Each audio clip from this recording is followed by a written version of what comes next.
What's up, word? It's your boy, Sporty Black, checking in once again. Shout out to the notification gang. We lit. Today, I'm going to talk more about the Ralo situation as it unfolds more and more. He got another bond hearing tomorrow, Tuesday at 3 o'clock in the city of Atlanta, downtown, to see whether or not the feds give him a bond. Me personally, I feel like he deserves a bond.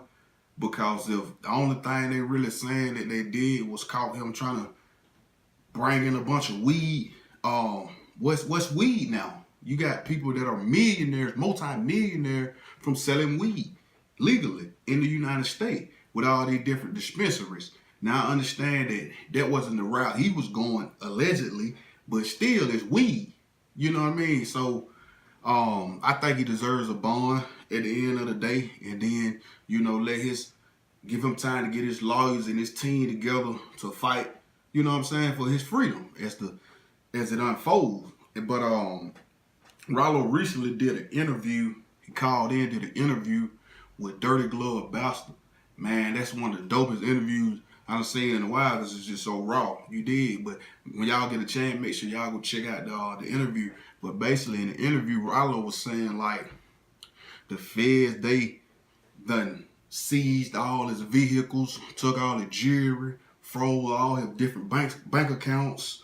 Then they done put liens on his properties, like his apartment complex he had in the hood that he was providing for people low income. He was basically paying their rent for them. So he was doing a good deed with that. But also his mama property and other properties that he owned. So they done put liens on all that. So it's like they really put him in a bad position. You feel me? Like got him locked up with his hand tied behind his back with the gun to his head. You know what I mean? They got him on some shit like that.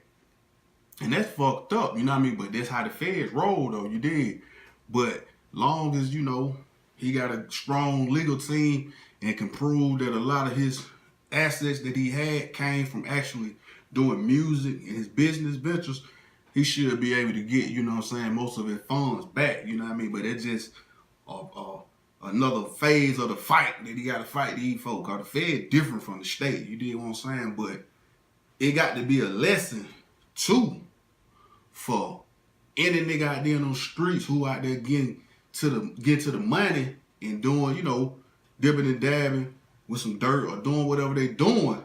You know what I mean? You got to know that shit, it's always a possibility that you go get caught.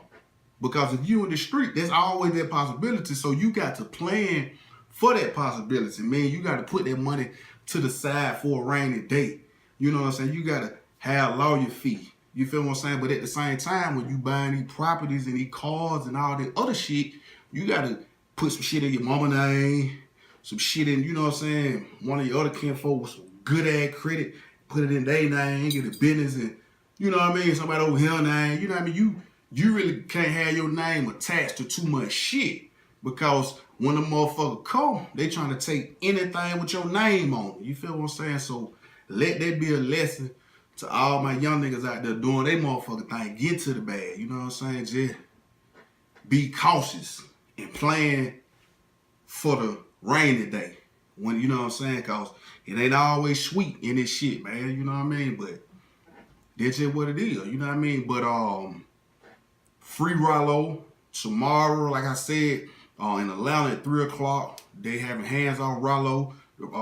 Basically support all the ops. They coming out, they down there. If you want to come and support, 3 o'clock, pull up. Other than that, that's all I got to say about this video, man. I'm Sporty Black. I'm finna sign off. Make sure you hit that like button, subscribe, and hit that blue bell for all the notification, man. I'm out.